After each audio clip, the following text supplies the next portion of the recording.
You're traveling through deep space, circling stars and entire galaxies. Whoa, looks like this multicolored nebula will soon collapse under its own weight and explode like a supernova. Now let's carefully circle this black hole. Try not to get caught in its gravitational field, or it'll swallow you like a space monster. Wait, what's that strange structure right there? It's a glowing wall, and if you look closely, each glowing dot is an entire galaxy. That wall has about 100,000 of these galaxies. The Milky Way has 100 billion stars, so this wall holds a quadrillion, that's 10 followed by 15 zeros, of stars like our sun. This giant structure is called the South Pole Wall.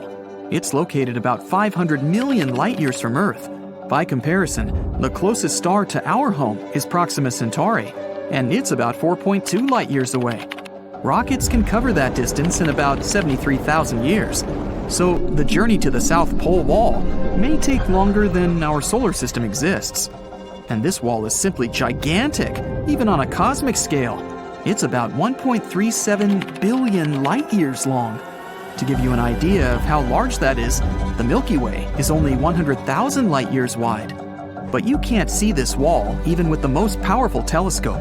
The problem is that the Milky Way itself obstructs your view. It's so bright that it's hiding this wall.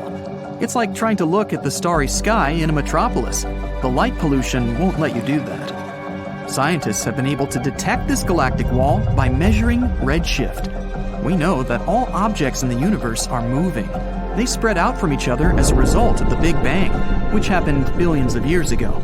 And when galaxies move, their light waves change slightly. By measuring this change, we can understand what the object is and how it moves. And this wall isn't even the largest in our universe. This is the Hercules Corona Borealis Great Wall. It's a giant flat superstructure about 10 billion light years wide. That's around 10% of the entire observable universe. And it's also a wall. That is, a cluster of galaxies. We were able to detect this giant structure by gamma ray bursts. It's the brightest electromagnetic event in the universe. You could even see it in the far reaches of our universe. Such bursts are a very rare event. In the Milky Way, for example, it happens once every few million years. If we notice many such bursts in a short time from the same place, it means that there are many objects like the Milky Way in that place. So, there are a lot of galaxies out there. Another unusual giant structure in the universe is the huge, large quasar group. It's about 4 billion light years across. So, it takes a photon of light almost as long as our planet has existed just to get from one side of the structure to the other. And if you put the huge, large quasar group on the scale, it would be 6.1 billion times heavier than our sun. Scientists have found that there are at least 73 quasars in that structure. These are some of the most unusual objects in the universe. They are the active cores of galaxies. At the center of a quasar is a supermassive black hole. This giant eats up the matter around it. A wild force of gravity twists the matter around the black hole, forming a disk. And this disk is the source of the strongest radiation out there. By comparison, the radiation from a single quasar is tens or hundreds of times stronger than that of all the stars in our galaxy put together. Because of such strong radiation, we can detect quasars, even at very long distances. That's why they're also called beacons of the universe. Scientists use quasars to study the universe and the movement within it. One of the most distant quasars from us is about 13.1 billion light years away. This makes it one of the oldest objects in the universe. It appeared about 690 million years after the Big Bang, and it's almost 3 times older than our solar system. It's still glowing with extreme brightness, about 4 and 14 zeros times brighter than the sun. Scientists explain that at the center of the giant is a supermassive black hole, 800 million times heavier than the sun. All these giant structures are just building blocks of our universe. Look, this is our solar system. Now, zoom out a little, and this is where our home star is in the Milky Way Galaxy. Zoom out again. Here's a local group of galaxies. All the bright spots here are galaxies. Here's Andromeda, and here's the Triangulum Galaxy, plus a few dozen other slightly smaller galaxies. They're all gravitationally connected. The size of this structure is about 10 million light years. That's 100 times the width of our galaxy. Zoom out, please. This one is the Virgo supercluster. It's 20 times larger than the local group. There are about 30,000 different galaxies, and the mass of the whole thing is about 1 in 15 zeros solar masses. Zoom out again. Laniakea. This structure is almost 3 times larger. It includes the Virgo supercluster and other smaller clusters. And there are about 100,000 galaxies here. It's not over yet. Zoom out one more time. Here's the Pisces-Cetus supercluster complex. This giant galactic structure contains about 60 clusters of galaxies. So there are more galaxies in it than grains of sand in the desert. You know what to do. Zoom out! Phew! This is the observable universe. There are over 500 billion galaxies. And the stars? Well, there are about 1 billion trillion stars. The observable universe has its own structure. Clusters of galaxies form chains and walls, as you've seen before. But these strands are separated by huge regions of absolute emptiness. These areas are called voids. In these places, there is no matter at all. There are fewer molecules in the voids than in an empty room. One of these voids has a very mystical reputation. It's the Uranus supervoid, or the cold spot. It appeared here only 380,000 years after the Big Bang. It's almost 1 billion light-years wide and could hold hundreds or thousands of galaxies with trillions of stars. Some scientists believe that this cold spot may have been the result of the largest collision ever, a collision of universes. There's a theory that our universe is some kind of bubble, a huge sphere that contains all these walls and chains of galaxies. Now imagine that there's an infinite number of these bubbles. They could be parallel worlds or different universes. Many years ago, one bubble came close to the bubble of our universe. Their walls touched, and the two universes connected for a while. It's like 2 drops of water coming together. But that universe kept moving. The area where the bubbles joined became thinner and thinner until that connection broke, and the 2 bubbles detached from each other. At this point, the second universe ripped some of the material out of our bubble. All those galaxies that used to fill the Uranus supervoid ended up in a parallel universe. Scientists supposed we might travel through other bubbles. Flying to the supposed wall of our universe would take forever, and then it would take even longer to fly through interuniversal space. So we have to use portals, or wormholes. Here's how it works. Imagine a piece of paper with point A on one side and point B on the other. Instead of moving all the way across the sheet of paper, we just fold the sheet so that point A is right above point B. All that's left to do is make a small hole, and the journey takes only moments. Some scientists believe that such shortcuts through universes lie inside black holes. But how do you survive falling into a black hole? You just have to pick one that's big enough. It's all about gravity. Imagine you're falling into a black hole right now. The closer you get to it, the stronger effect it has on you. It intensifies with every inch. At one point, the gravitational force that affects your head is much stronger than the one that affects your feet. Then you turn into spaghetti. Yum. But if you choose a supermassive black hole, like the ones at the centers of galaxies, the gravitational force in them increases gradually. They can be millions of times heavier than the sun and much bigger, but the gravitational force on your head and your feet will be almost equal, and you will still feel comfortable. Who knows? Maybe if you managed to survive a fall into such a massive black hole, you'd find yourself in a completely different universe where different laws of physics apply. But so far, this is just a theory.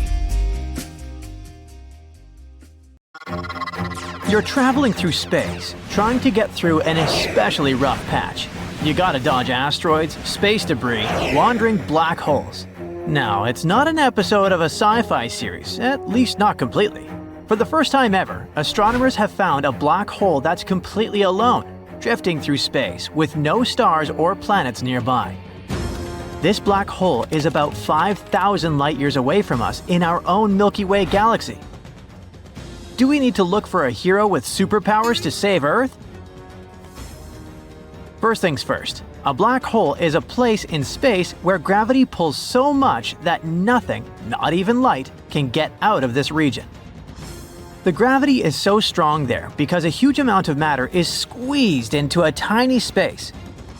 Supermassive black holes, hundreds of thousands to billions of times the mass of our Sun, are often found at the centers of galaxies. Most of them stay put or move at a very, very slow pace. But the newly discovered black hole is much weirder than anything we've seen before. First of all, it tries to avoid commitment. It's lonely, with no companion star or home galaxy. An even stranger thing is that it's zooming through space at a speed of 31 miles per second. What might be the reason for this speedy cosmic journey? Let's look at the following imaginary scenario. One day, a really massive star exploded in a supernova. It was the very star that formed our black hole. The resulting blast gave the new black hole a massive kick and sent it flying through the galaxy, starting its unbelievable voyage. Now, it's only one of a few possible explanations, but it sounds quite plausible. I bet you can't help but think, what if this wandering black hole decides to visit our solar system? Are we doomed? Scientists tell you to relax and breathe out. This black hole is very far away, and your chances of ever encountering it are infinitesimal, if any. Plus, this black hole is totally quiet and dark at the moment. One day, it might wake up and start glowing. It'll happen if it begins to eat something. In the near future, powerful new telescopes may find many more wandering black holes like this one. Usually, black holes are super hard to find because they don't give off any light. You can only detect them when they're eating nearby matter. That makes them glow brightly. Or when they have a companion star. In this case, it moves in a strange way, which gives away the presence of a black hole. But this newly discovered black hole is lonely, totally by itself. There's no glowing, no companion star moving hectically. So, how did scientists spot our cosmic wanderer? They used something called gravitational microlensing. That's when the black hole's gravity bends and magnifies the light from a star located behind it, kind of like using a magnifying glass, hence the name. This method allowed scientists to detect the black hole even though it was completely dark. All in all, black holes are fascinating things, and some of them are truly unique, like these biggest black holes ever found. You see, almost every galaxy has a supermassive black hole at its center. They're huge, with masses millions to billions of times bigger than our Sun. One of those is called TUN 618. It's a really huge and powerful black hole that's part of something called a quasar, a super bright spot in space emitting incredible amounts of energy. TUN 618 is very, very far away, about 18.2 billion light-years from Earth. And it's 40 billion times heavier than our Sun. There are also black holes that feed on their own kind. Black holes are known for devouring anything that gets too close. And this anything can include not only stars and gas, but also other black holes. Scientists witnessed a ginormous black hole at the heart of one galaxy being swallowed by an even larger black hole in another galaxy. It was the first time we detected such an event. The discovery was made using NASA's Chandra X-ray Observatory. One black hole weighs about 30 million times the mass of the Sun, while the other has at least 1 million times the mass of the Sun. Then, there is a bullet-shooting black hole. Apparently, black holes don't just swallow matter, they can also shoot it out.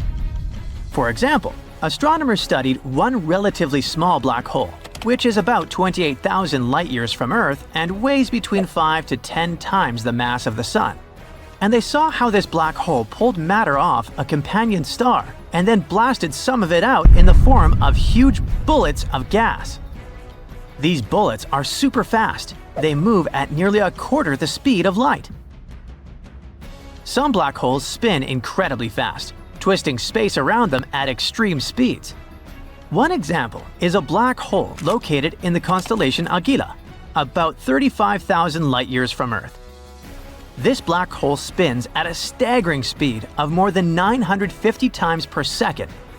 If you could place an object on the edge of this black hole's event horizon, it would spin around the black hole at 333 million miles per hour. That's nearly half the speed of light. The smallest black hole discovered so far has been nicknamed the Unicorn. Located 1,500 light-years away from Earth, it's around 3 times the mass of our Sun. This makes it very close to the smallest possible size for a stable black hole. While black holes themselves are far away and difficult to study directly, scientists find new clever ways to study their properties right here on Earth. They've been able to recreate certain features of black holes in the lab. For example, black holes have a gravitational pull so strong that nothing, including light, can escape once it crosses the event horizon. To understand this better, researchers have created an artificial event horizon using fiber optics. They've also been able to simulate Hawking radiation, the kind that likely escapes black holes, by setting up experiments in the lab. These lab-created mini black holes help scientists understand the mysterious properties of real black holes. There are several types of black holes, and each of them is born in its own unique way. Primordial black holes are believed to have formed right after the Big Bang, when the universe was very young. Stellar black holes form when a massive star collapses in on itself. This causes a supernova, where the outer layers of the star explode into space, and the core turns into a black hole. As for supermassive black holes, they're thought to have formed alongside the galaxies they're in. The size of the black hole is usually related to the size and mass of the galaxy. Despite what many believe, black holes don't roam the universe randomly, looking to swallow planets. They obey gravity like anything else in space. So, for a black hole to affect Earth, it would have to be very close, much closer than any black hole is to us right now. Even if a black hole the same mass as the Sun replaced our Sun, Earth wouldn't fall into it. The black hole would still have the same gravity as the Sun, and Earth would continue orbiting it just like it orbits the Sun today. It would get much colder though, so we wouldn't survive such a replacement in any case. But don't worry, our Sun will never turn into a black hole. It doesn't have enough mass to do so. Instead, in about 5 billion years, when the Sun reaches the end of its life, it will become a red giant star. After using up its fuel, it will shed its outer layers, creating a glowing ring of gas called a planetary nebula.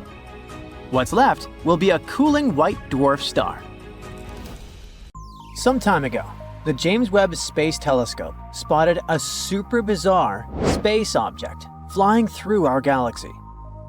First of all, it's not orbiting any star. It's a rogue object, just drifting through space on its own. Even better, this wandering thing apparently has a cake-like atmosphere, and examining it can be crucial in our future exoplanet research. Plus, it can help us understand how gas giants evolve over time, and what might happen to Jupiter in the future. You may object that Earth has a layered atmosphere too, with 5 major and several secondary layers. But on Earth, the air is mostly nitrogen and oxygen. As for other planets, they're different. Take Venus, for example, where the atmosphere is super thick and filled with sulfuric acid. There are exoplanets with water vapor clouds, or ones where the clouds are literally made of hot sand. But what about our rogue object? By the way, I have no clue why it got this reputation, but for some reason, scientists chose to call it SIMP. Ouch. Anyway, it seems to have its own unique combo, with cloud patches and weird chemical reactions happening high up. It is covered in clouds made of iron and magnesium, and its atmosphere has carbon-based chemicals floating around. Scientists have spotted auroras on it. Yep, like the northern lights we have on Earth, but way out in deep space. It's the very first time researchers have been able to do a sort of weather report on a rogue object like this. The next weirdness? The object doesn't really fit into any box. It's not a regular planet because it doesn't orbit a star, but it's also smaller than a brown dwarf, which is something like a failed star. So it's something in between. Not quite a planet, not quite a star. And while it's not dangerous in the we're all doomed kind of way, scientists say rogue objects like this could actually mess things up pretty seriously if they wandered too close to a solar system. Their gravity might throw off the orbits of planets, which could lead to instability or even space collisions. So yeah, while our rogue friend is not a threat right now, it might become one in the future. Now, this rogue object has some crazy stuff going on. First off, its day is only 2.4 hours long. Like, imagine the sun rising and setting in that time.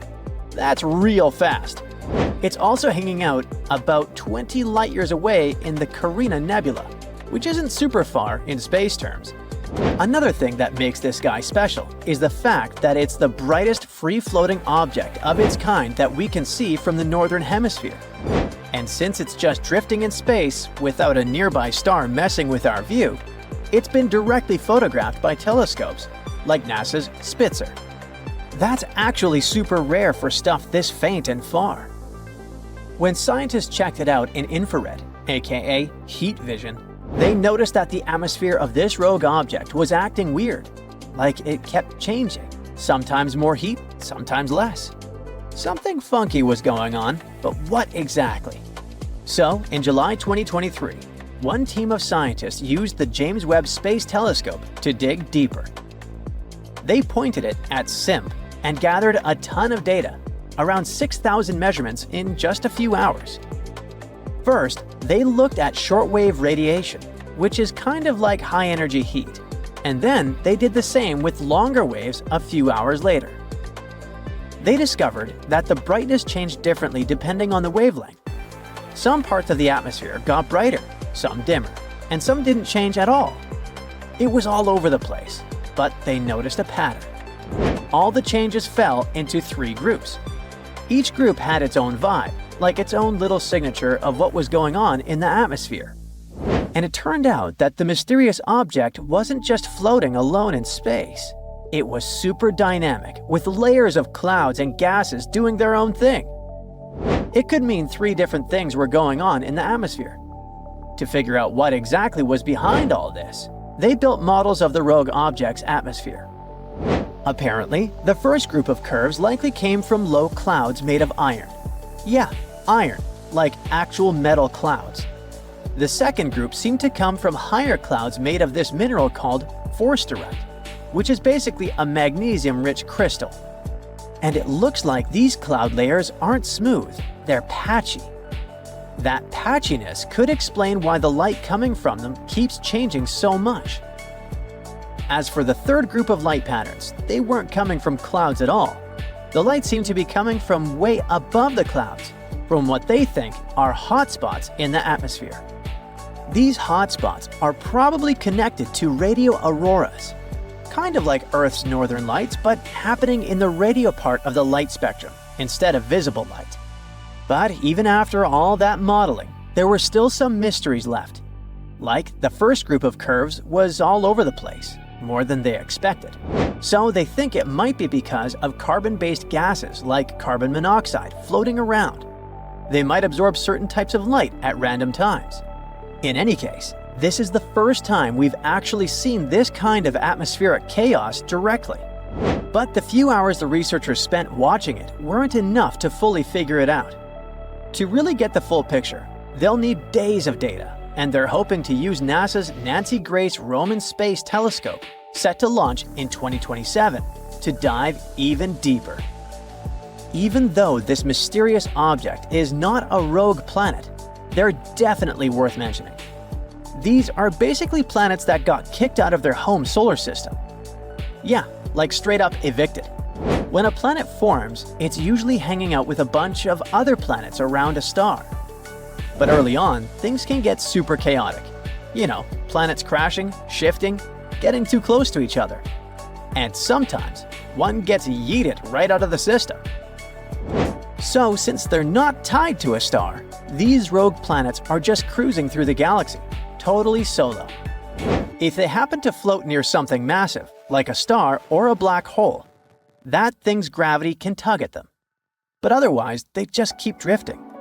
Most of them probably got booted when their system was still forming, and everything was a mess. But according to a NASA scientist, even mature systems can throw a planet out if the orbit gets too weird or something big knocks into them. Now, the next planet we gotta discuss isn't rogue. It has a parent star and all. But there's another cool thing about it.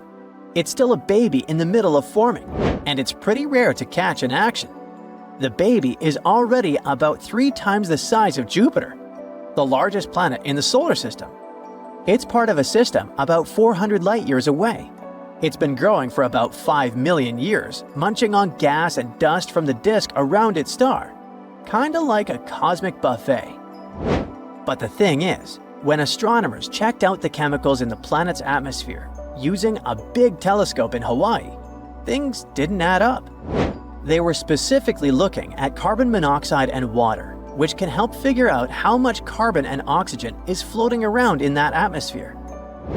Turns out, the planet's chemical mix doesn't quite match the stuff in the disk it's forming from. That's a big deal because it goes against what scientists thought they knew about how planets are supposed to form.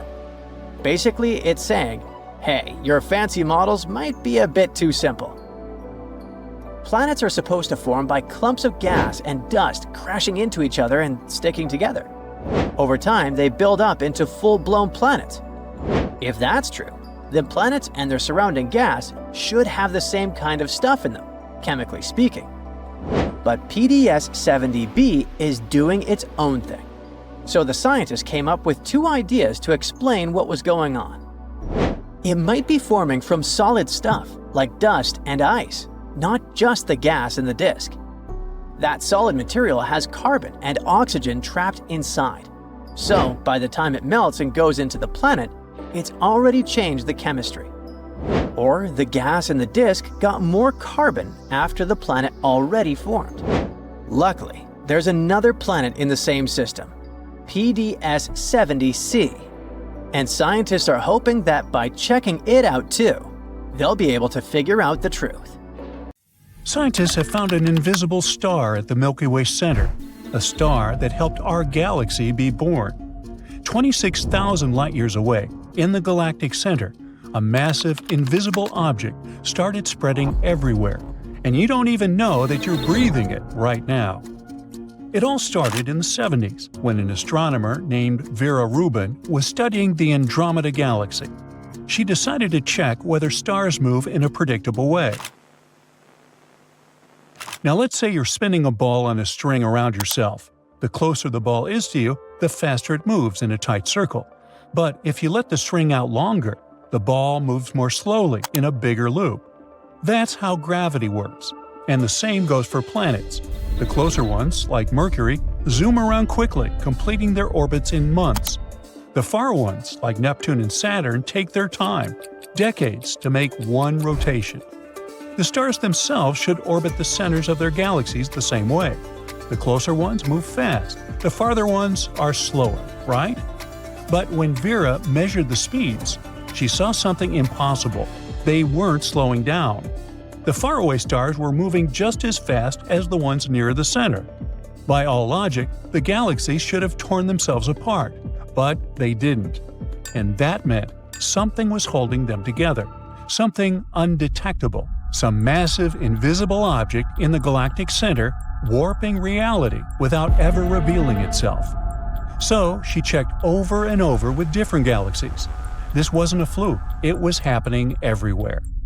Rubin had accidentally uncovered proof that galaxies were drowning in something far heavier than all the stars, planets, and gas in our entire universe combined. It was holding us with ghostly hands.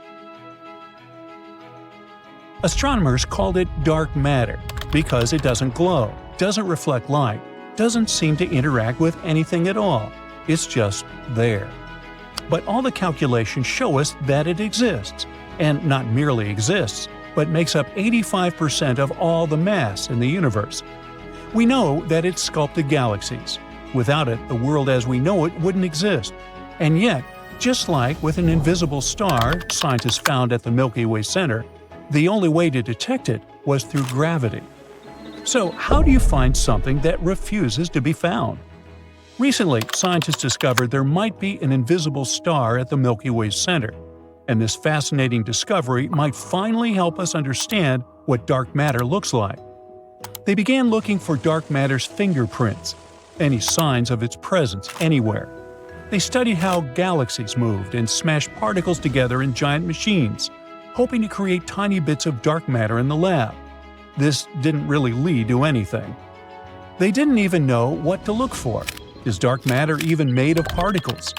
There was a theory that suggested that it's made of ghostly particles that barely touch anything, or even weirder ones that might flicker in and out of existence in the blink of an eye. There was a problem, though. If dark matter really worked like that, then the centers of galaxies should be packed tight. Tons of matter would be crammed into a tiny space. But in our universe, galactic cores seem strangely soft, spread out, almost gentle. A new theory emerged, and it was wild. What if the dark matter at the heart of galaxies isn't made of heavy particles at all? What if it's made of something so delicate that it behaves more like a strand of hair? These hairs could be made of something incredibly light, lighter than anything we've ever seen, and billions of times smaller than a neutrino, which is already the lightest known particle. They called this idea fuzzy dark matter, and it might change everything we thought we knew about the universe. A team of astrophysicists wanted to test this idea, so they ran a simulation, creating a simple model of a galaxy with two main ingredients: a whole lot of fuzzy dark matter and a little bit of gas, the same kind of gas that forms the stars we can see. They pressed start and just let the system evolve by itself, watching how the two would interact. At first, everything was pure chaos, but then the fuzzy dark matter started to gather. It pulled itself together, forming a massive, invisible object near a galactic center. The gas followed, spreading throughout this ghostly mass, mixing with it and glowing faintly. And then, it suddenly formed something incredible: dark stars. Not typical stars like our sun, blazing with heat and light.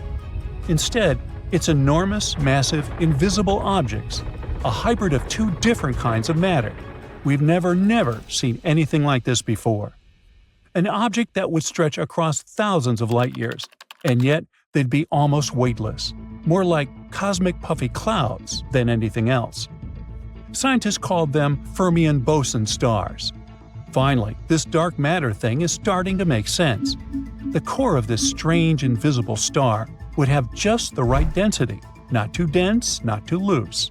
And it looked exactly like what astronomers actually see in real galaxies.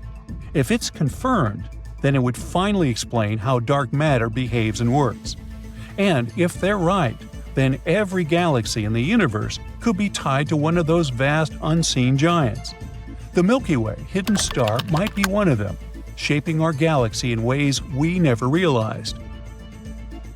What's wild is that this stuff wouldn't behave like normal matter. It wouldn't form anything solid. Instead, it would be more like a complex, ever-moving web of filaments or hairs. This also means that Earth might be completely surrounded by it.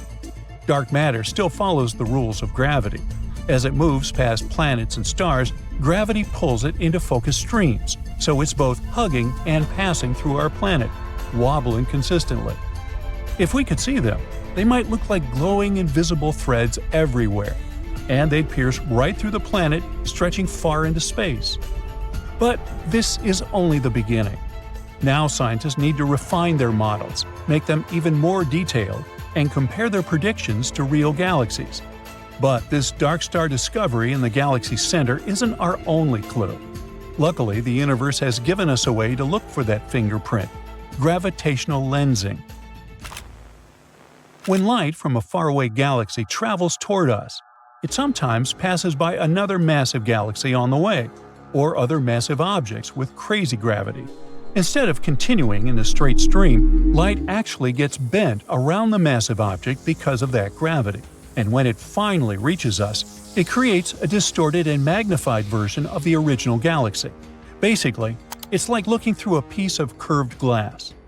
If dark matter is fuzzy, then it should leave a strange pattern on these distorted images. Things should be a bit wavy and unclear. Scientists needed the perfect object to study this, and they found one. A faraway galaxy whose light was bent by gravity, creating a strange stretched-out image. They used super powerful radio telescopes, connected them all over the world, and turned them into one giant telescope as big as the Earth itself. With this, they could zoom in so much that they could see details of that galaxy as tiny as a grain of sand on the moon.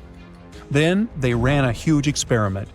They created their own fake versions of this picture, simulations with various sizes of fuzzy dark matter particles. And at a certain point, they found the perfect match. This helped us calculate the exact mass of dark matter particles before we even detected them. And the clues are leading us right to our own galaxy.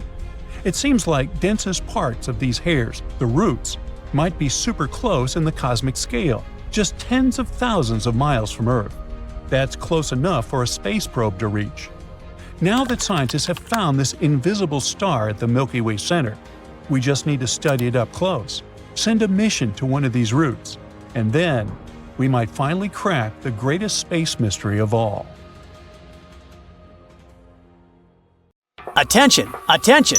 Emergency alert! This is not a drill. The Milky Way is on fire! I repeat, the Milky Way is on fire! Evacuation protocols activated. All terrestrial life forms are to be moved to the Andromeda Galaxy immediately. I repeat! Wait, a fire in our home galaxy? It all comes down to the incredibly hot gas surrounding the Milky Way. This isn't just intensely hot, it's also existed for billions of years. But what's heating this gas and keeping it that way? The Milky Way holds far more gas than stars, and this gas is crucial for forming new stars. Over billions of years, this massive reservoir has allowed the galaxy to keep producing stars. But this gas is incredibly thin and spread out, which makes it next to impossible to observe it directly. For a long time, this made it difficult to figure out how much gas the Milky Way really contains. But in recent decades, researchers finally confirmed that the galaxy is indeed surrounded by an enormous sphere of hot gas. This gas cloud extends as far as 700,000 light-years from the galaxy's center and reaches temperatures of several million degrees. At first, scientists thought the gas's insane temperature was due to the Milky Way's gravity. They believed that gravity caused the gas to swirl around, keeping it from falling inward and heating it up in the process. But then, recently, scientists have discovered something even more surprising: a second layer of gas. And it's even hotter. How did we discover this gas with a temperature of around 18 million degrees Fahrenheit? Faint X-rays coming from all directions in the sky revealed the presence of this gas. The gas also showed up as it absorbed light from distant quasars, bright objects far outside of our galaxy. No wonder scientists began looking for the sources of heat that could explain this bizarre phenomenon. They soon found that the two types of gas, the X-ray emitting gas and the absorbing gas, came from different regions in the galaxy. The X-ray emitting gas is apparently produced by a puffed-up region around the Milky Way's stellar disk. This region is a direct result of the galaxy's star formation, which is still going on. Massive stars in these regions eventually explode as supernovae, releasing huge amounts of energy. This energy heats the surrounding gas to extreme temperatures. The gas heated by supernovae becomes turbulent, moving around chaotically. Some of it escapes into the space around the galaxy, while some of it cools down and falls back toward the disk. This continuous cycle of heating, cooling, and movement keeps the hot gas layer visible in X-rays. The absorbing gas is enriched with elements like sulfur, magnesium, and neon. These elements are created inside massive stars through nuclear reactions and escape into space during supernovae explosions. Runaway stars that are flung out of the Milky Way's disk also contribute to this process. When they explode as supernovae, they create pockets of enriched gas above the galaxy's disk. The X-ray emitting gas forms a glowing layer around the Milky Way's disk. This layer never disappears due to the star formation and supernova activity happening in the galaxy. Together, these processes explain both the absorbing and emitting signals observed by astronomers. Star formation, supernova explosions, and gas movement all work together to shape the Milky Way. The hot gas not only helps regulate star formation, but also redistributes materials created inside stars. And elements produced in stellar cores are spread throughout the galaxy by supernovae, becoming the building blocks for future generations of stars. The research team plans to keep observing the gas at other wavelengths of light. This might give us even more information about how the gas behaves and what it's made of. And once we understand the dynamics of this gas, we're likely to learn more about how galaxies like the Milky Way evolve over time. We need all the data we can collect after all. We don't even know the true shape of our galaxy yet. Recent discoveries have revealed that the Milky Way is not a flat disk as previously thought. No, it has a warped structure. And the craziest thing? Dark matter might be the cause of this deformation. The first confirmation that the Milky Way isn't a perfectly flat disk came from observations by the Gaia spacecraft. Gaia mapped the positions and movements of over 1 billion stars, and its observations showed that the Milky Way extends farther outward than initially believed. At its edges, the galactic disk was a wavy, warped structure with serious deformations along the outer edge. But what causes the warp? These deformations may result from ancient galactic collisions, like the Milky Way's collision with the Sagittarius dwarf galaxy around 6 billion years ago. However, a new study suggests another possibility. The warp might be caused by a tilted dark matter halo surrounding our galaxy. Dark matter halos are invisible, yet massive structures surrounding most galaxies, including the Milky Way. These halos contain most of a galaxy's mass and have a strong gravitational influence on the galaxy's structure.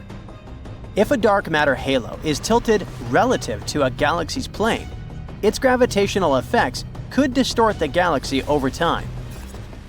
To figure out whether this theory is true, researchers used data from highly detailed computer simulations that modeled galactic evolution, seasoning the process with dark matter and interactions between matter and magnetic fields. The analysis revealed that the inner region of a dark matter halo can indeed tilt significantly with respect to a galaxy's plane. This tilt could result from galactic collisions or close encounters with other galaxies. Such crooked halos can stay this way for billions of years, which is long enough to warp the galactic disk. At the same time, this phenomenon isn't something unique. Astronomers have observed warped planes in other galaxies as well. In fact, nearly half of all spiral galaxies in the universe have warped disks. So, tilted dark matter halos and their gravitational effects might play a widespread role in shaping galaxies over time. While we're looking for answers, the Milky Way continues to shine brightly. But what kind of space electricity keeps its lights on? What fuels the process of star formation? After all, roughly 1 sun-sized star is born each year in the galaxy, and it needs a lot of fuel. Star formation requires hydrogen, the most abundant element in the universe. But it would still have been depleted long ago, unless there were a replenishing source. The source might be fast-moving hydrogen clouds raining down into the galaxy's disk. The hydrogen fueling the Milky Way is ionized, making it challenging to detect. Unlike atomic hydrogen, which emits light, ionized hydrogen does not. Instead, it absorbs light, which means it can only be observed when it passes in front of a bright background source.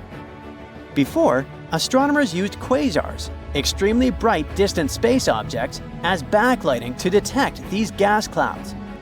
Unfortunately, in this case, it was impossible to determine how far away the clouds were. They could have been located anywhere between the Milky Way and the quasars billions of light years away. To pinpoint the location of the gas clouds, astronomers turned to the cosmic origin spectrograph aboard the Hubble Space Telescope. They observed 27 stars located within 10,000 light-years of the Milky Way's disk. They analyzed the stars' light and found that about half of the stars were obscured by gas clouds. It means they were close enough to directly feed the Milky Way's disk. The researchers calculated that the gas clouds contained a total mass equivalent to a whopping 110 million suns. This vast reservoir of hydrogen offers more than enough fuel to sustain the Milky Way's star formation. But where did those clouds come from? So far, it still remains a mystery. There are two main possibilities. The cloud might consist of hydrogen formed shortly after the Big Bang, primordial gas. These structures could have remained outside any galaxy for billions of years, only recently falling into the Milky Way's gravitational pull. Or the clouds might be made of material ejected from the Milky Way itself. When stars explode as supernovae, they can blow gas outward. Over time, this material could cool and fall back toward the disk, forming the clouds. We'll be able to figure out the origin of the clouds only after studying their chemical makeup. Gas from exploding stars contain heavier elements, while primordial gas created after the Big Bang is composed almost entirely of hydrogen and helium. Future ultraviolet telescopes could provide the detailed measurements needed to settle the question. These eerie objects are called quasars. They're some of the brightest and most powerful objects in the universe. They lurk in the depths of space, consuming entire galaxies with their insatiable hunger.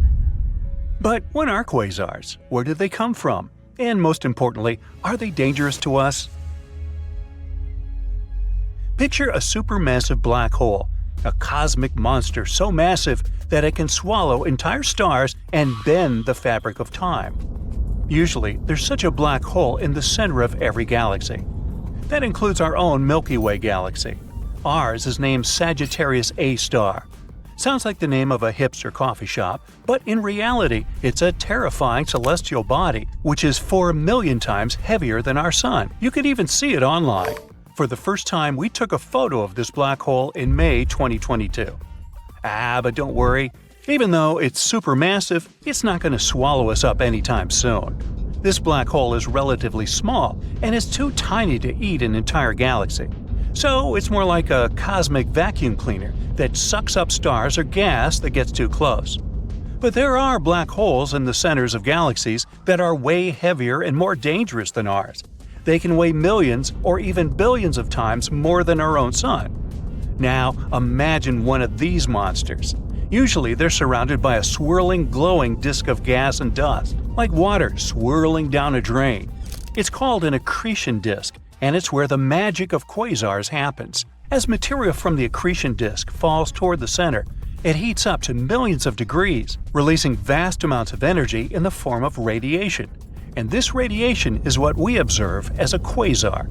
So basically, the more material a black hole can consume from its surroundings, the brighter its quasar will be. This is what makes them so bright and powerful, shining like beacons in the night sky. And just imagine, some black holes can actually make entire galaxies their meal.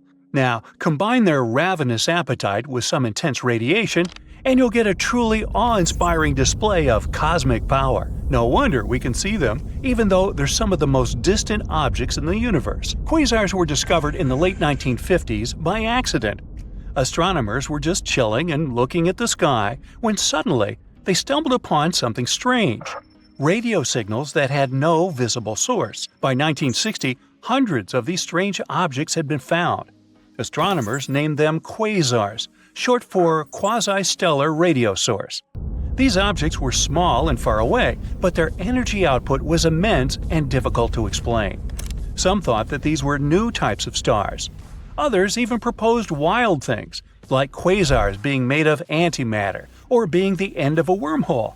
But all these theories were discarded. A scientist named Martin Schmidt was the first one to get to the truth. However, many astronomers didn't believe him. Schmidt had to do a lot of extra work and gather lots of evidence to prove his theory. And finally, he prevailed. And that's how we discovered quasars. Don't you love the scientific method? And since then, astronomers have been captivated by these objects. Why? Because they have some pretty eerie qualities. Hey, you could call them quasi-quasars. For example, they kind of defy the laws of physics. They emit jets of particles that travel at speeds close to the speed of light. These particles move so fast that they can even distort the very fabric of space and time. But sometimes, they also help us confirm the laws of physics. Now imagine driving a car. As you drive, objects in the rear window start to appear smaller and smaller until they disappear from view entirely. That's exactly what happens with quasars, except they're moving away from us at incredibly fast speeds, up to 90% the speed of light. Wonder why they're trying so hard to sprint away from us. But in any case, this helps us confirm that the universe does expand for real. Another eerie thing about quasars is that they're incredibly old. Some even date back to the time when galaxies were forming, or to the birth of our universe. Additionally, quasars are some of the most distant objects that we can observe in the universe. Some of them are located billions of light years away from us. This means that when we observe a quasar, we're actually seeing light that was emitted billions of years ago, when the Earth was much younger and different than it is today. And that's why they work like cosmic time capsules. Studying them gives us a glimpse into the distant past. You see, galaxies are like giant cities, with stars and planets serving as the inhabitants. But just like cities evolve over time, galaxies also undergo changes as they age. And that's where quasars come in. They're like the urban planners of the universe. They shape the galaxies through their powerful gravitational influence. By eating galaxies and releasing intense radiation, they can trigger star formation and shape the structure of the galaxy itself. It's like the cosmic equivalent of a master chef, or a leaf blower, you pick. For example, let's take galaxy mergers. Here are two massive entities coming together, swirling and spinning around each other. As they get closer and closer, their gravitational pull becomes stronger, and they start to merge into a new, bigger galaxy. It's a beautiful and dramatic process, one that can take millions of years to complete. But all this doesn't go without consequences. The gas and dust within the galaxies collide, creating massive shockwaves that trigger the birth of new stars and even supermassive black holes. And this is where the quasars come into play. Some quasars may be born during these galactic get-togethers, and thanks to this, they help us study the effects of this process and the evolution of galaxies over time. But it's not all serious science and no fun. For example, how about gravitational lensing? Now, that's something straight out of a sci-fi movie.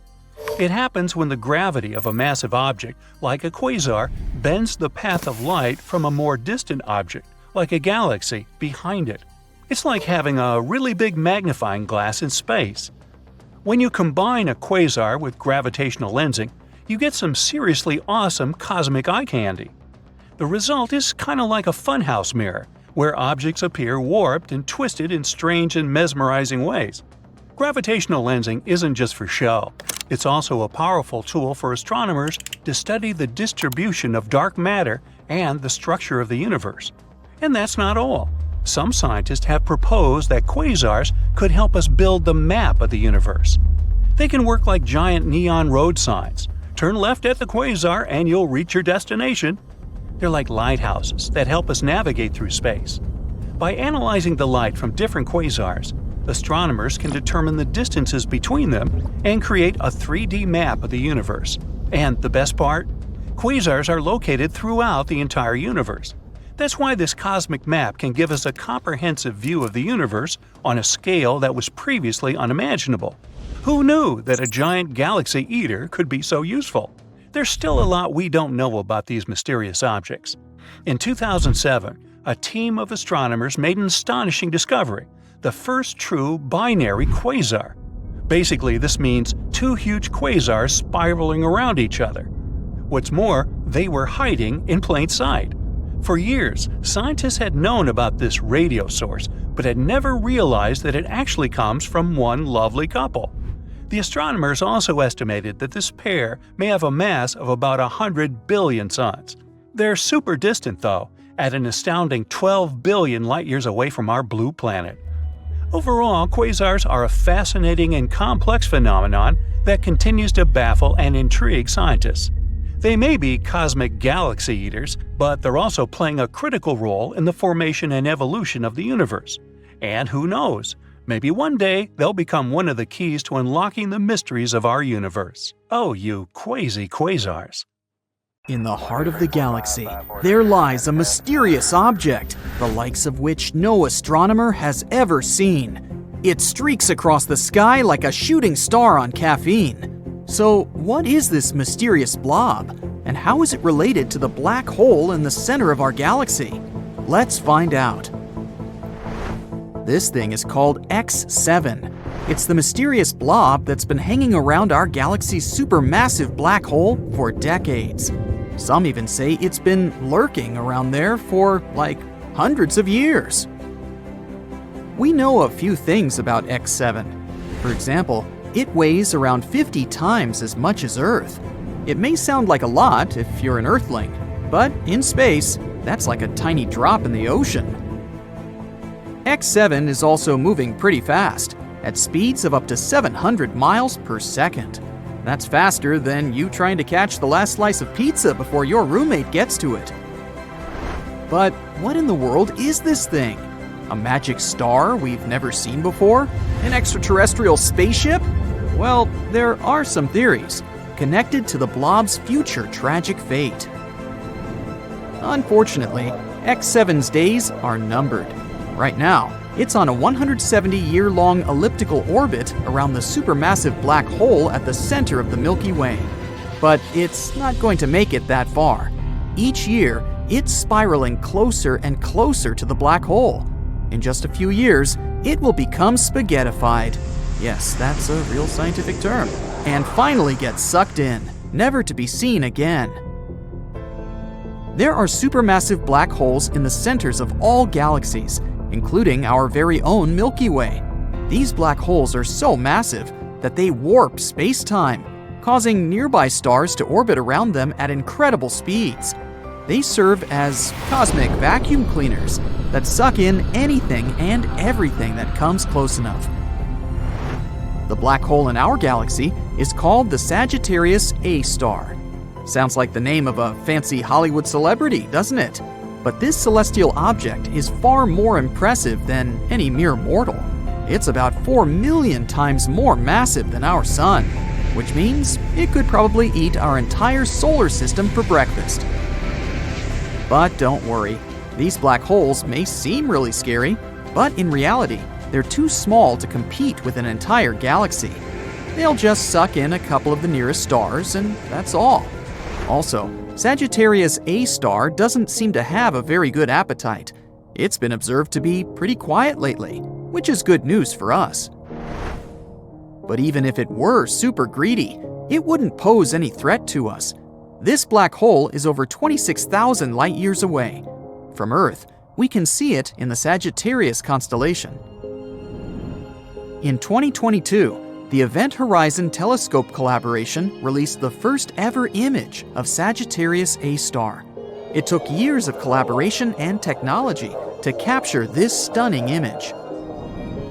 And this is our second photo of a black hole in history. The first one was released in 2019, and it showed the supermassive black hole called M87 star. Yes, they both have star in their names. Don't try to make it make sense. Anyway, you may remember this photo as the first ever image of a black hole ever. It went crazy viral across the internet. And this black hole, M87 star, located in the Messier 87 galaxy, is way scarier than Sagittarius A star. You thought 4 million solar masses is impressive? Then how about 2.5 billion solar masses? M87 is a real monster. It's also known for its powerful jets of plasma, which are so energetic that they extend thousands of light years from the black hole's center. If M87 were a superhero, it would be Iron Man, with his repulsor beams on full blast. Now, technically, you can't take a photo of a black hole itself, since it's, well, black. No light can escape its grasp. But the glowing orange ring in this photo shows the matter surrounding Sagittarius A star.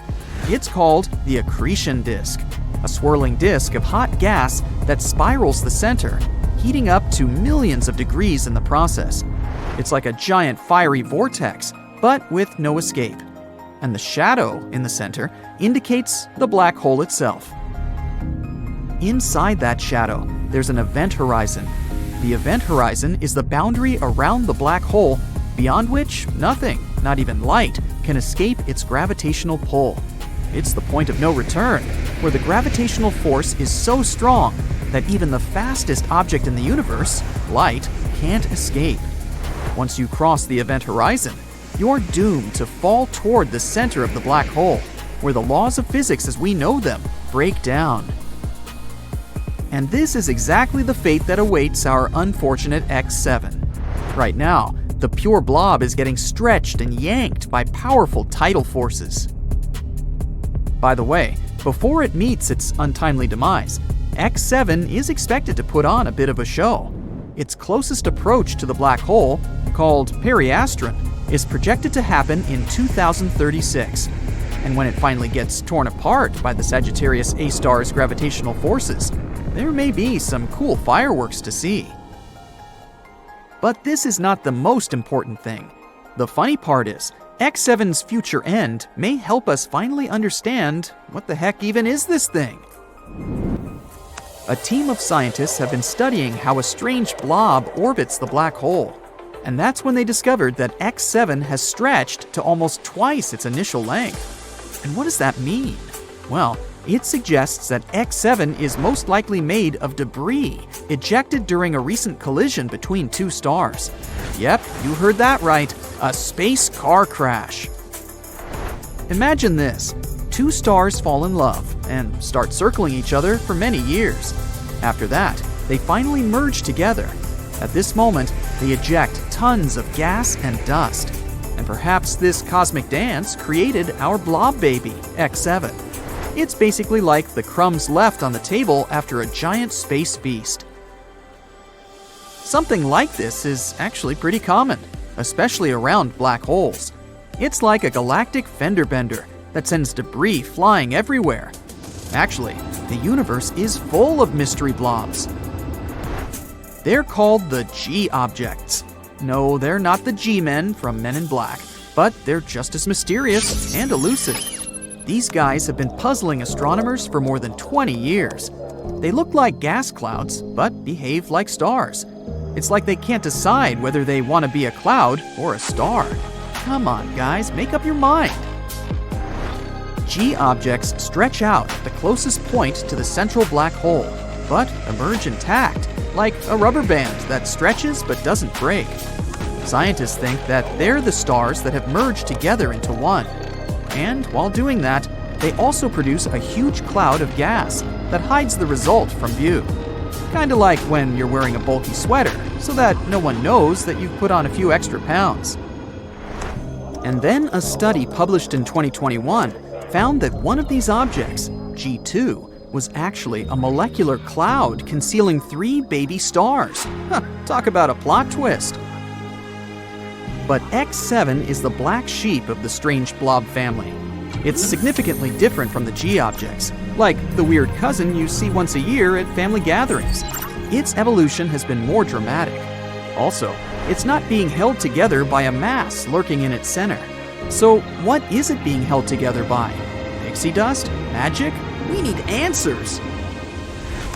That's why scientists believe that X7 isn't a G object itself, but debris left from it. Or maybe not. We have no idea. The possibilities are endless, and that's what makes astronomy so exciting. So let's keep our eyes on the skies and see what other strange objects are out there. Who knows? Maybe we'll discover another mystery blob, and this time it's going to be a spaceship. Now that would be awesome. The Milky Way is one of the biggest mysteries out there, literally. It's hard to figure out how big our home galaxy is, and one of the main reasons is because we live in it. Think of it as walking around a mall. You can tell it's big, but you can't be certain until you actually see it from a bird's eye view. The Milky Way consists of billions of distant stars that look like a string of lights from afar. So you just need to measure the distance between these stars and voila, you have the answer. Not really. I might have forgotten to mention opaque clouds of dust blocking your view. Some scientists were stubborn enough to run computer models of how galaxies form and evolve. There's a halo around our galaxy, so the scientists wanted to see if there was some sort of a dead end in the Milky Way. They found out that the Milky Way spreads for 100,000 light-years away from its center. It likely means that the entire galaxy is around 200,000 light-years across. The problem with this estimation is that halos don't tend to have some final border since they simply fade away. It's like pointing a flashlight and trying to see precisely where the light ends. In 2013, the Hubble Space Telescope captured an image of something 25 million light-years away. It turned out to be a spiral galaxy, later called ESO 3738, with at least 7 other galactic neighbors. And this galaxy is as thin as a pancake, a very shiny pancake. The telescope also took a photo of another galaxy cluster 65 million light-years away. It was called IC 335. It's another glorious glittering pancake floating in the vastness of space. The images the telescope took aren't the most accurate. It's hard to tell what exactly you're looking at. These disk galaxies have lots of dust clouds that can stretch for hundreds of light-years across. They're mainly located near the centers of galaxies and are invisible in regular light, but they can be detected with the help of a blue filter. Anyway, this IC 335 galaxy is an oval disk with huge clouds of gas and dust. This means stars constantly appear there. But not all galaxies create stars. A galaxy is born as a giant ball of slowly rotating gas that is steadily collapsing in on itself. As it starts spinning faster and faster, the pancake shape is formed. Ooh, pass me the syrup. It's like spinning pizza dough in the air after rolling it into a ball. The topping is stars, and the sauce is clouds of dust and gas. Are you getting hungry like me? Some galaxies can lose their gas and dust if they become part of a galaxy cluster. Then all these mini-galaxies orbit their common center of mass, with gas separating them. When a disk galaxy dashes through them like a speeding train, the pressure can blow away this dust and gas. From far away, it looks like you're staring at a DVD you're about to play. But if you traveled millions of light-years to get a closer look, you'd see a dim disk filled with stars. You wouldn't even be able to tell you're inside it. You'd also see a bright blob of dust left by the red giants in the middle of the galaxy. Red giants are massive and very bright stars with low surface temperatures. But the images of these galaxies don't actually show us their real color. Cameras make up some of these hues so that you don't have to look at something fuzzy or grainy. People don't actually know the real colors of distant galaxies. Our galaxy has a lot of gas inside, like me, so we don't need to expect our home to dry up anytime soon. In fact, the Milky Way still produces new stars, around 7 a year. But some galaxies fade out when they can no longer create stars. In the industry, they call it strangulation, and it happens when galaxies run out of gas, which means there's no more new material that can be used for star making. Gas and dust aren't the only things you can find in a galaxy. Just like a magician pulling a rabbit, flowers, or other things out of their magic hat, galaxies have other surprises, like planets, those balls of matter spinning around themselves and around other things. Well, technically, planets are far from being perfectly round in shape, but they aren't also flat like spiral galaxies. It's mostly because of gravity. Its force is so strong that a planet pulls everything towards its center, taking the shape of a sphere. In the process, all the edges and anything else that might stick out gets smoothed out. But the smaller a spacebody is, the less round it is. Take a comet. It doesn't always have a smooth surface. It's small, and therefore, its edges are rugged and pointy. Given the size of Earth, it's safe to say the gravity is strong here compared to that of the Moon or any smaller-sized space object. And because of our planet's constant rotation, there's an outward bulge on Earth. This tug-of-war between the gravity pulling inward and the planet's spin doesn't allow Earth to be a perfect ball. On top of Earth not being a perfect sphere, the planet is also tilted. This design flaw is responsible for the seasons we have.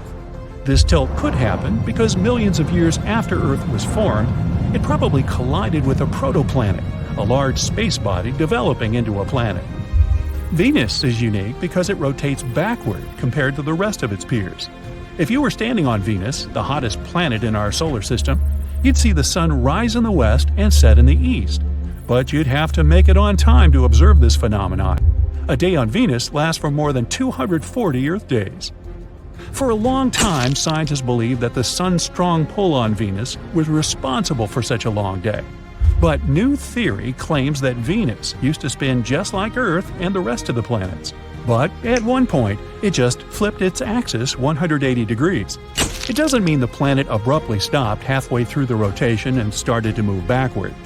When theory suggests that a large comet or object struck the planet in the past. This might have caused it to change the direction of its rotation, but many scientists doubt this theory.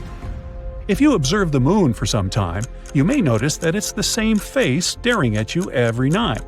The truth is that the moon does rotate, but very slowly. It takes our planet's natural satellite 27 Earth days to rotate around its axis. Plus, the moon rotates at the same rate that it orbits Earth.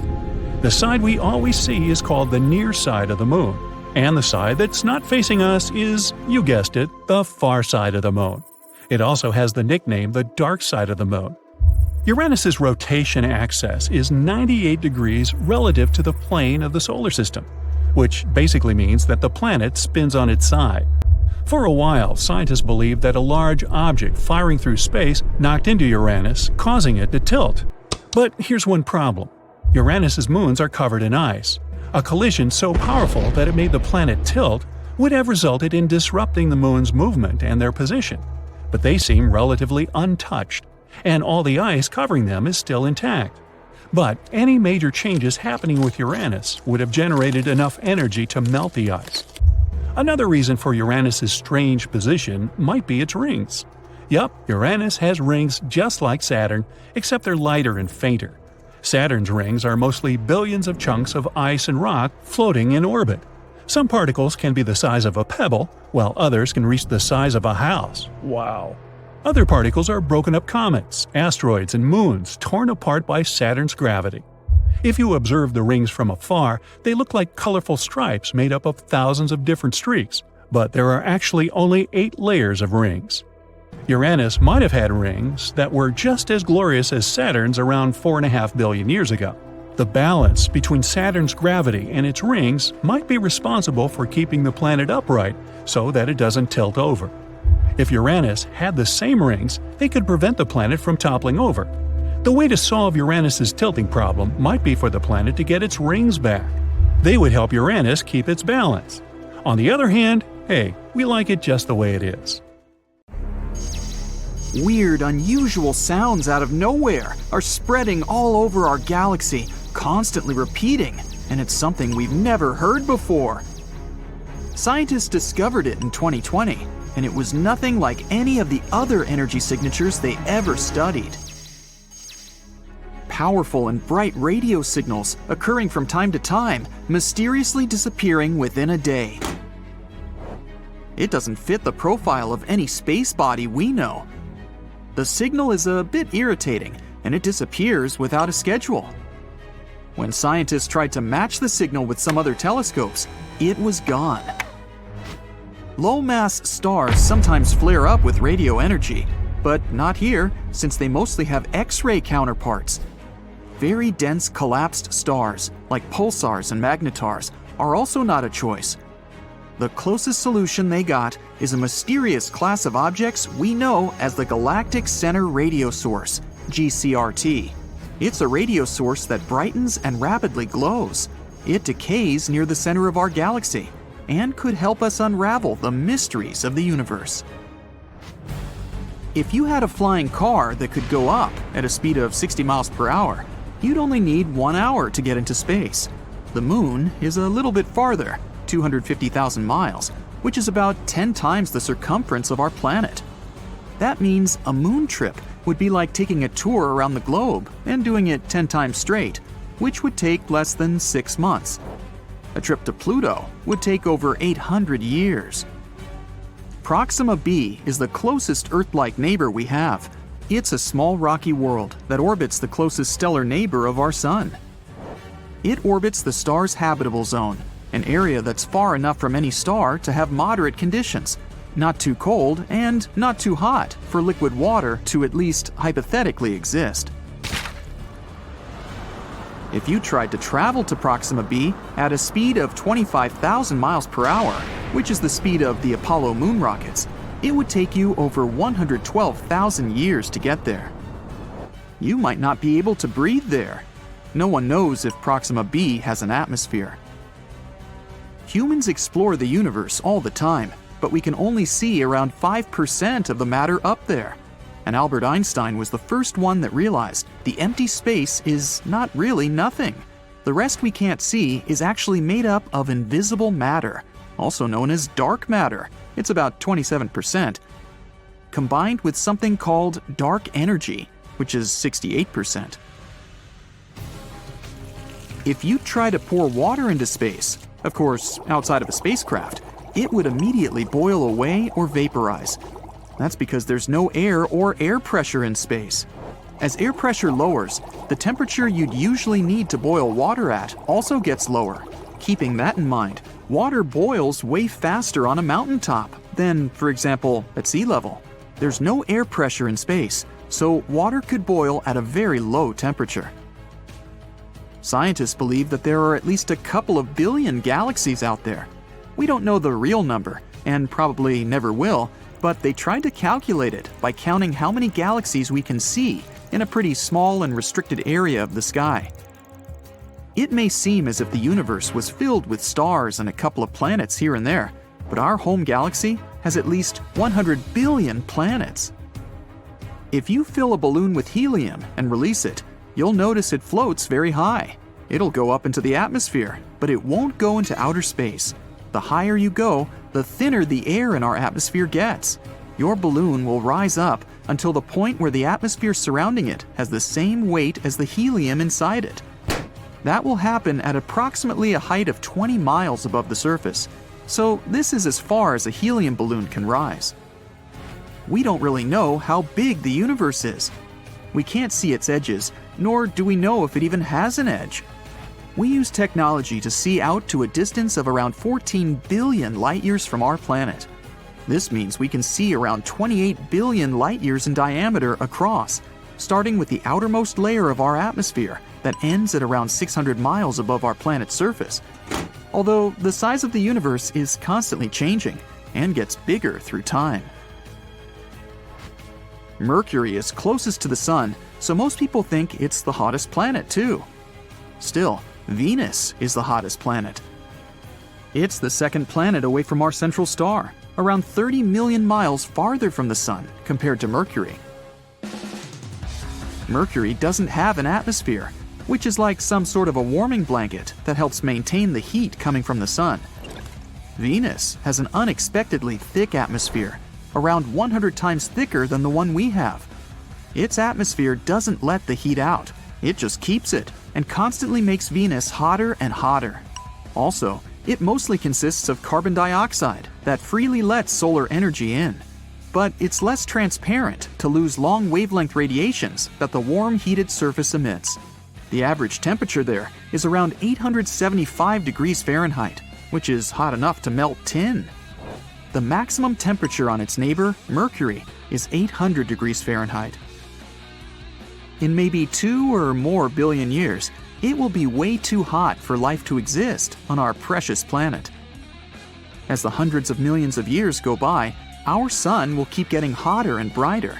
Eventually, temperatures will be so high, our beautiful oceans will be wiped away. Since they produce 70% of the oxygen we need to survive, there'll be no life without them. All of this means that our planet will simply become a vast desert, something like Mars is today. Pluto, a very distant used-to-be planet, now dwarf planet, is actually smaller in diameter than the entire US.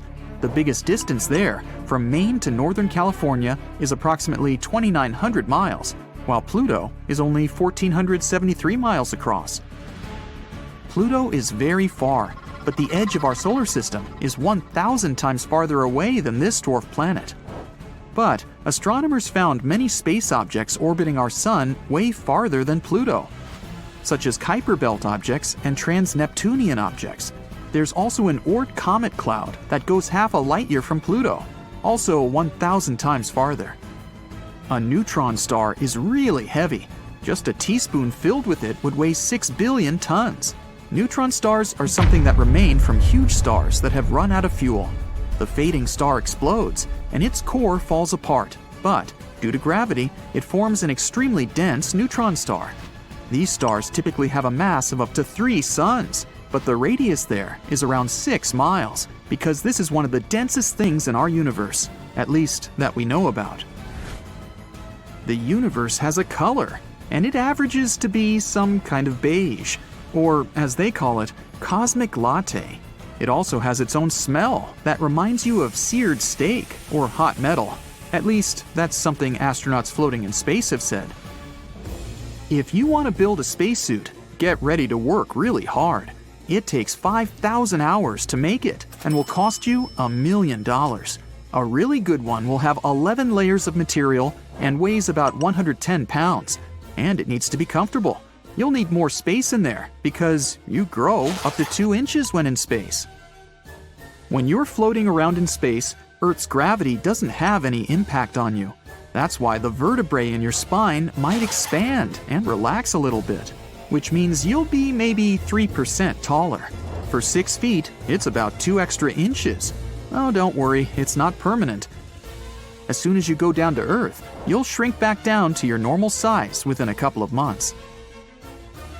Space isn't the best option if you want to have a conversation with your friend, because up there, sound doesn't travel at all. Molecules there are so far apart that sound vibrations can't reach them, which automatically means they can't vibrate, so we can't hear them. Movies are not accurate with this. No one could hear you screaming in space, too. We kind of live inside our sun.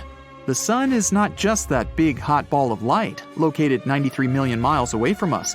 Its outer atmosphere is way bigger. It extends far beyond the surface we can see. Our planet's orbit goes through its tenuous atmosphere.